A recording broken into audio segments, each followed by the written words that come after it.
And tonight we have the pleasure of having lead here with Mr. Paul Kelly and Chris Oxtra and a group of lead students to receive or to commemorate their award. Yes. Would you like us to do that now? Yes. Go ahead. Okay, so on behalf of, you guys haven't seen this yet. On behalf of the Jefferson's Award, lead was the regional winners. And we've been asked to go to the national competition in DC, which we leave in June, early June 16th to the 18th. And so these are two of our leaders that we'll be sending, along with Chris and myself, to Washington DC. So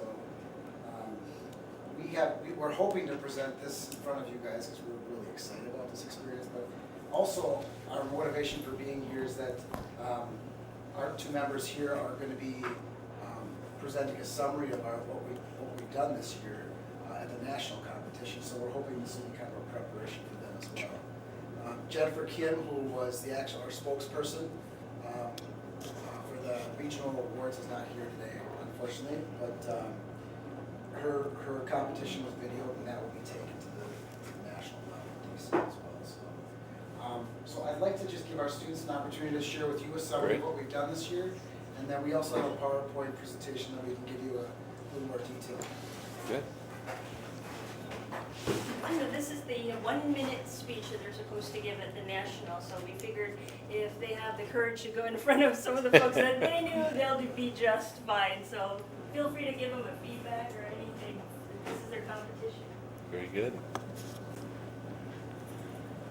Hi, I'm Lucy. And I'm Amanda. We are from Shakopee, Minnesota.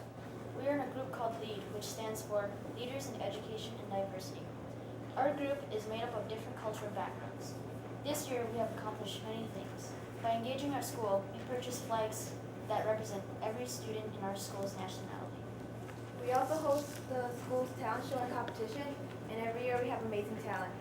This year, we had a big project. We teamed up with author and photographer John Wolter. He wrote a book called The Piece of My Mind. In his book, each page has a portrait of a person he has interviewed, and they tell us life stories and how they found peace. We wanted to replicate his project and create our own in the community. So we interviewed students and staff of how they found peace. With this project, we put together a one-act play. We got to share students' story and hope that it'll change people's perspective of judgment and respect. We also do a lot of volunteer work in our community. Our lead motto is one voice, one community, one world, and we try to show that in the things that we have done this year. Thanks for having us here. It means a lot to us.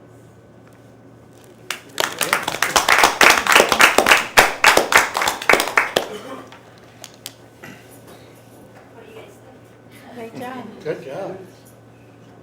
Can you tell us a little, maybe you're planning on doing that, Chris, tell us a little bit more about the upcoming trip that's going to take place? I'm not sure if you're familiar with the Jefferson Award. It's something that was established back in 1972 to recognize public service. It's sort of the, as their website said, the Nobel Peace Prize for public service. This is what the kids were doing. They have different degrees in different sections, and this is for the Students in Action one. So we'll be going there in June for a couple of days. They will be representing the state of Minnesota. There are other schools from other states that will be there, and so they're going up the next level to the national, and that's their little speech. And they'll also meet some politicians, senates. They'll be visiting with their local senators, and they're also going to be all kinds of service projects they'll be doing as well, they're going to network with other students in other schools around the country, and then it all culminates in a big grand ball. The big winners will be announced. We're hoping for celebrities, we're hoping for Obama, but I think Oprah is the biggest that the kids want to meet Oprah, because Oprah did receive the Jefferson Award in the past, so they're hoping to spot Oprah there and get a selfie with Oprah, right? Yeah. Right. If you wanted to know more, we just presented just a quick thing about some of the things that they did to earn this award. Our group was formed in 2008, and a part of our goal is to celebrate diversity in our schools and educate staff and students and community about diversity and also public service. We host a lot of events, multicultural events, and also try to incorporate a lot of activities that we can do at other schools. That's one of the things that the Jefferson Awards look for is community engagement and your impact. How big of an impact have you made in your school and in your community? The flags, some of you guys have seen the flags, so we did that. We purchased the flags, and it's kind of growing because we keep having students who are new to the school that keep saying, my country's not up there, so we have to scramble and try to get a flag to represent, and it's starting to go further and further out, so it's kind of fun, it's a living thing. Our goal, our next step is to, excuse me, have some sort of identification, like a plaque that identifies exactly what flag looks like and, what that represents, so people can just say, what is this flag? Mm-hmm. We did host an event there for the high school kids, a little contest during lunch to see if they could identify the flags, and it was really fun. We need a little help on some geographies here and there, but it was hilarious, and the prize was candy, so it was very educational for the kids. Offer them candy, and they were quick to answer what flag that was. There will be a plaque there too that explains what it is.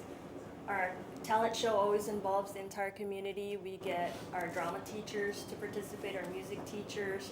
The mayor has been one of our judges for the past 3 years. Mary's been there. I think Chuck has attended one in the past. So we try to involve a lot of folks. The biggest one we've ever done was innovation. Jefferson Awards want innovative ideas, so this was our innovative ideas. We teamed up with John Noltner. He's a photographer and reporter for National Geographic. He's even written for them. And then we also partnered with Alina, who helped fund because we needed to pay John for his exhibit, and coming and teaming up with our kids to show him how to take pictures, show him how to write, how to interview. So these are skills that they just learned from John on how do you do as a reporter, write people's stories. Then they used the stories that they wrote and wrote their own play to act out some of the things they learned from that, and it's all about peace and how people, despite their challenges, find peace in themselves. And the play pretty much consisted of students' actual stories, and half of the students that were performing their own story. So it was really powerful. I mean, we had it was basically four, individual experiences, and students, or the crowd pretty much gave them standing ovation after each, what do you call that? One act. One act. So definitely we got a good response from the crowd. And then we actually went on to use those as a curriculum in high school. We used 2 of the videos during homerooms, and then had some questions that went along with that. So, we got to use it in a community setting, but also with all of our high school students. So it's a pretty powerful experience.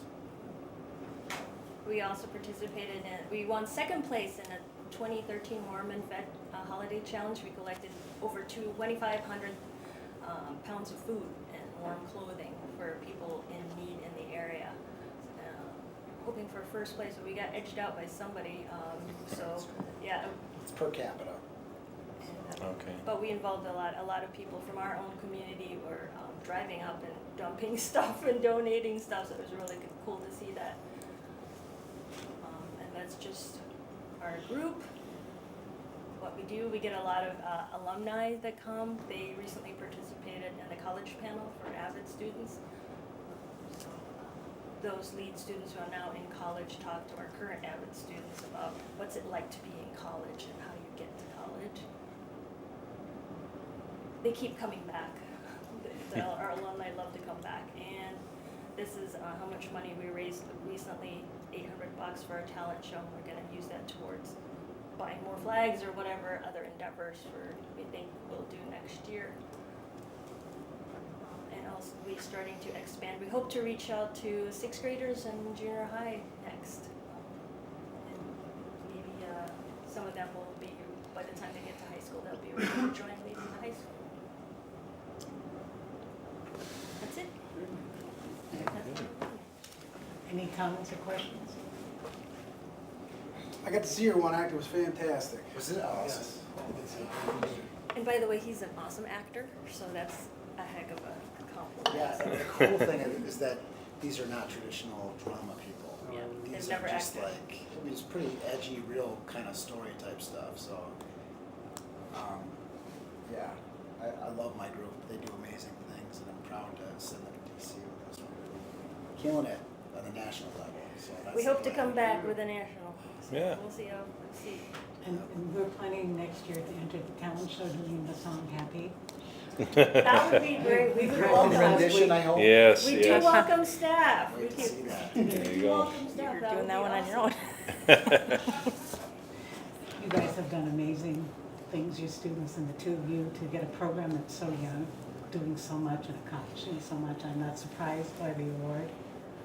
I've heard from so many parents who say that your group, for their students, made them feel like the first time that they belonged to the district. And that's saying a lot. So I appreciate all the things that you do. Your students are wonderful examples. Thank you very much. Thank you. Good luck at the Nationals. luck. Thank you. Good luck. Good luck. Thank you. Thanks.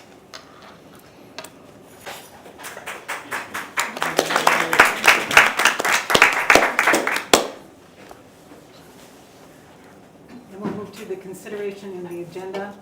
We have some additions and deletions. We have an add to item 4.12 with another resignation. We're rescinding an unpaid leave of absence, and we're removing from the agenda 5.1. The org chart would be discussed at a future meeting. With those changes, I'll entertain a motion to approve the agenda as amended. So moved. Second. Any discussion? All those in favor signify by saying aye. Aye. Those opposed? The motion will carry. Thank you very much. And we'll go to old business discussion items. 5.1, oh, we're skipping that one. We just got rid of that. 5. Made it easy. Pardon me? It's Oh, consent. Consent. I'm sorry. A motion to approve consent? Moved. Second.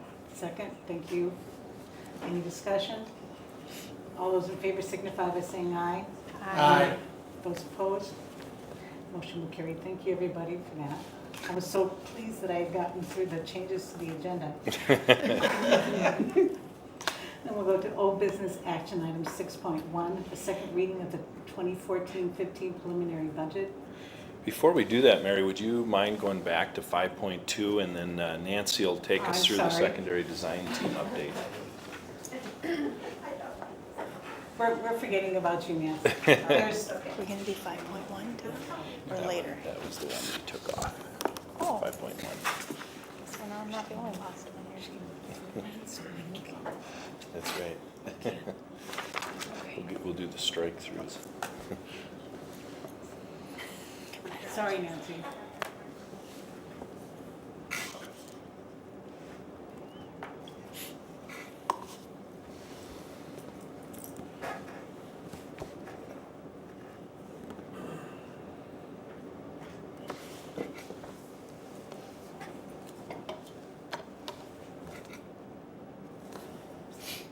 Okay. Good evening, everyone. Rod and I thought we would just share a little bit, because as you know, next week is our next meeting with Guiding Coalition. So I'm just going to share a little bit about what's happening in our secondary design team meetings, so that you're kind of part of that process. Then you'll see a more formal presentation on May 22nd when we have our Guiding Coalition meeting again. And so where I'd like to start is just talking about the work from our deep dive meeting, which was actually a few weeks ago when we met with Jim Rickabaugh, who is the executive director of CISA 1, which is what would be similar to as our Metro EXU, only in Wisconsin they call them CISAs. And Jim has kind of made a national, he's become kind of a national leader around personalized learning. And so during our deep dive meeting that we had a few weeks ago, we had him remote in video conference with our design team.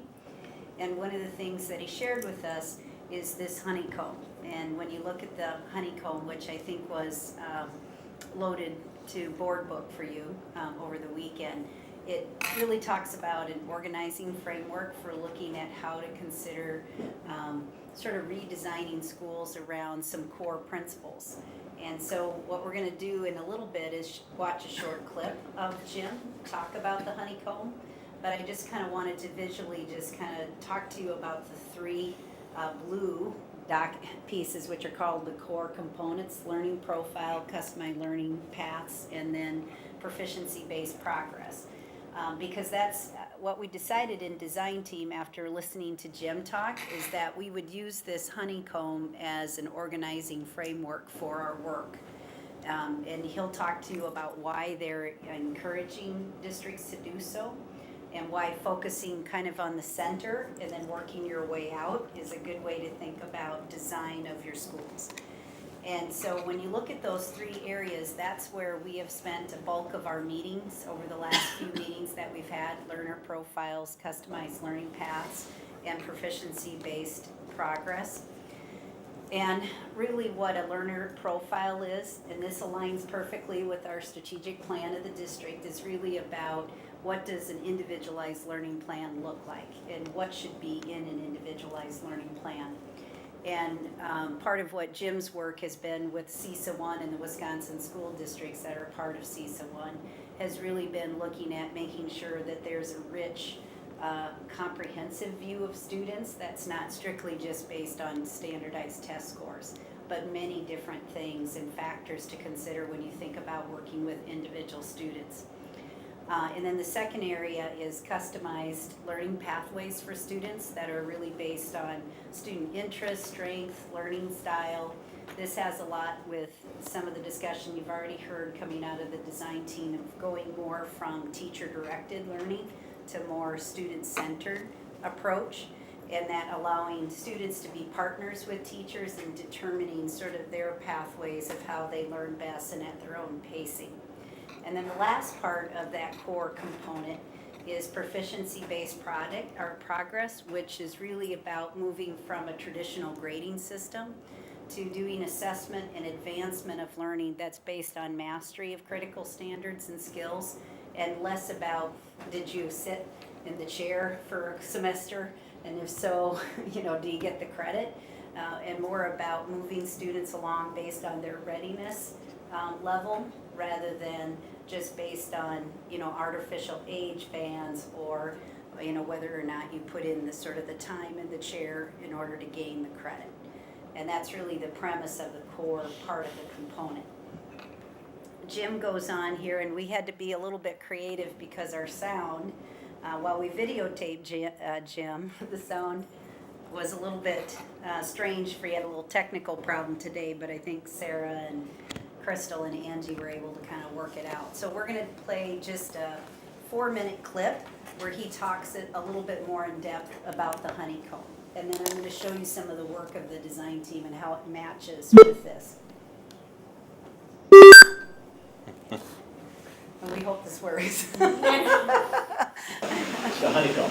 So let me just sort of, given that sort of innovation platform at the core, around that surrounding are these really rich instructional strategies that go from rapid cycle feedback. Whoops. Okay, what happened? That's the worked out version. All right. I might have just messed up, I'm sorry. All right. Should I back it up? Yeah. Is it because we took out I think this? because I did Okay, that. so hold on. Put that back up. Okay. Holy cow. Sorry. Rapid cycle feedback, and we know that. Oh, I might go back here. Okay. So let me just sort of, given that sort of innovation platform at the core, around that surrounding are these really rich instructional strategies that go from rapid cycle feedback, and we know that good quality feedback as close to real time can be a learning accelerator. In fact, the research for that goes back to Black and Williams in the late 1990s. We found that if we infuse student voice, and that really talked about that through this whole presentation. This idea that not that the classroom is taken over by the learner, but that the learner's concern and perspective is taken into account when we make instructional decisions, when we make environmental decisions within the classroom. The idea of customized responsive instruction, that we gear our instruction to what students are ready to learn, rather than what's the next thing in my lesson plan book, or what did I teach next last year, or even for that matter, what's the next topic in the curriculum. That we focus more on the learner and less on the outside structure. And you can see the rest of those, certainly thinking about assessment in more robust ways, and focusing increasingly on assessment as learning, in addition to assessment for and of learning. And again, we can come back and talk about these in greater detail if you'd like to. So that's sort of the instructional strategy piece. Now around that, what we found is this sort of the idea of shifting relationships and roles. And I'll tell you when we started this, it was interesting. And this was, I mean, there's the work from 2-3 years ago was about how this work really does change the role of the learner, of the teacher, and that is absolutely true. It's an oversimplification to say, you go from sage on the stage to guide on the side.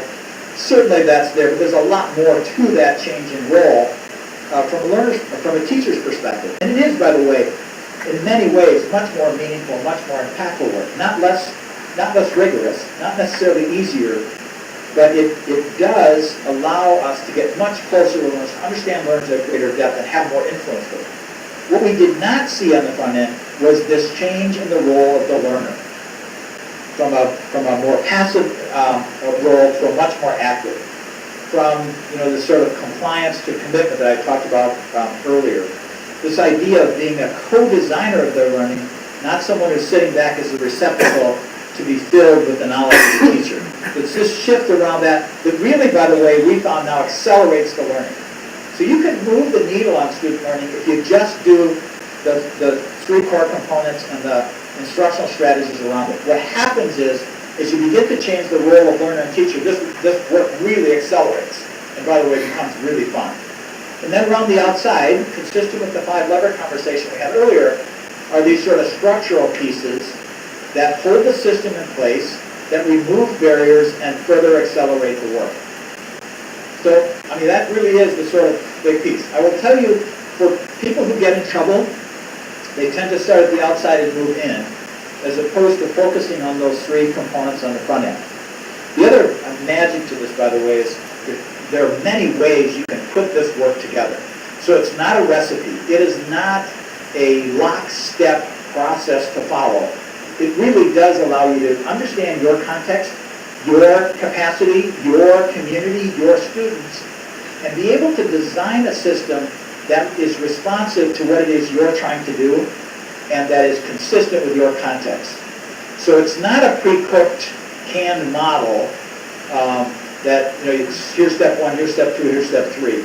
There's a sequence to it, but there's much more interaction. There's more organic nature to this to allow you to create a system that works for you. All right, let's go to the next slide. I apologize that the piece wasn't too good in terms of volume, so I hope you can hear it. I'm going to need help getting started. Okay. And but I'd like to go back to the honeycomb. Does everyone have that pulled up? Because I just want to refer to a couple of things on the honeycomb, and then I'm going to dive into the work itself of, I need help still, Sarah. That's fine, I'll pull up that honeycomb for you. No, I can do that because I have it in the PowerPoint, but I don't seem to be able to get out of this. Yeah. While you're doing that, can I ask a couple questions? Yes. And let me take that for you while you're. Right, she's going to bring it back up. Yep. How different is this, or how similar is this to an IEP? Oh, well, I'm going to give you an example of what the design team will look like, and then I think that's going to answer your question. You're anticipating. So we're going to come back to Mary's question a little bit. Because they actually took a first stab at what it could look like. So that's why I don't want to jump into that right now. But if you look at, the one thing I want to point out is if you look at the orange circles, and I know it was hard to hear, Jim, and again, I apologize for that. Those are the kinds of things that after you design within the 3 core components, you start to look at these other areas that are all really focused around change at the classroom level or at the instructional level. And he does a great job with explaining you can design all kinds of structures. If you don't change what's happening in the classroom between teachers and students, really all that effort is not going to get you where you want to be. And so a lot of what you see around the supporting around the blue core components are the kinds of things that the design team will begin to talk about.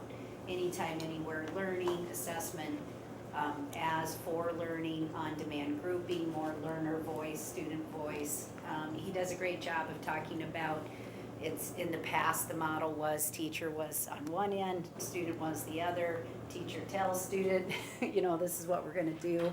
And then he has this great piece in his PowerPoint where the student and the teacher are side by side and they're kind of co-planning, you know, together. And that's part of the shift that has to make. So part of the design work is to start to reach out through those other orange pieces and to start really talking about how it looks differently.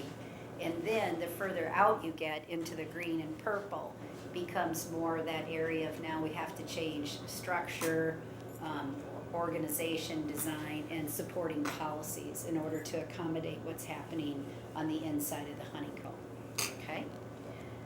So, some of the things that he says you would typically see if you're sort of on the right track, the look fors, and he does this great job of saying now some people will look at this and want to walk through, do classroom walkthroughs, and he said that's not what we're talking about. He says from a design perspective, these would be some of your look fors.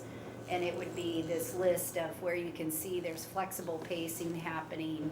There's, kids are going from passive learners to really where they're independent learners and they're making a lot of choices about their learning and how they get to that final end.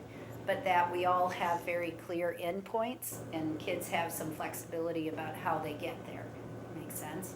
So a lot more flexibility both in space. Technology supports this work a lot because it allows for that individualization or that customization and then more growing independence.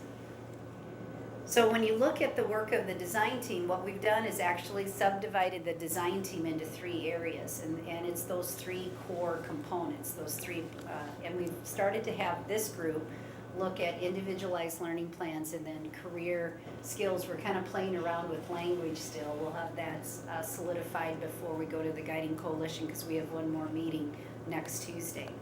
But I thought it might be fun for you to literally see, because in some cases they're kind of drawing, and it's obviously a work in progress.